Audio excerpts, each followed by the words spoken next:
Hi folks, welcome to Chart of the Day. This is Sean Hyman, and I want to talk to you about the pound dollars daily chart and some potential bullishness that we see here.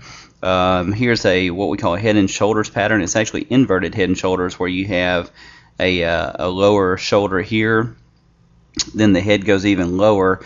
Up till this point, it's bearish in the pattern, but then it goes on to a higher low here, to where the market cannot push it down to a lower low, and that's where it starts to become bullish.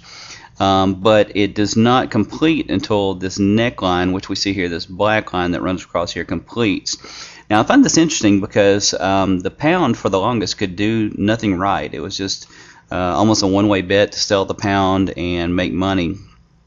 And you know, even though you had a falling dollar, the pound was falling even further than the dollar, and even it couldn't rally against the falling dollar. Well, now we're finally getting and seeing some pound strength, and I thought it interesting that this is just happening, that this daily candle just closed above the neckline, which completes this pattern, and so you'll see a pattern that can go from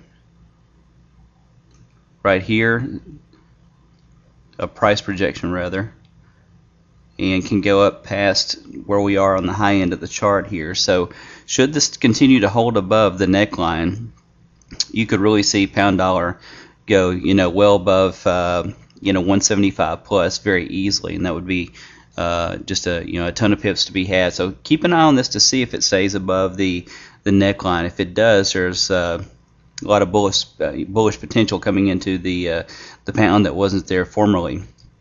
Now, in our currency cross service that I run, we will be looking to get bullish pound yen more than likely, and look for setups because of the bullishness that we're seeing in the pound dollar. And why do we do that? Because the pound yen will actually follow through with more pips to be gained actually than pound dollar, and tends to stay more directional and reap more pips. So we'll actually probably have more pips there to work with, and that's why we will probably look to pound yen as one of our upcoming trades here pretty soon. As long as pound dollar holds above this neckline, we'll see a ton of pound bullishness. Thanks so much for attending Chart of the Day. Bye bye.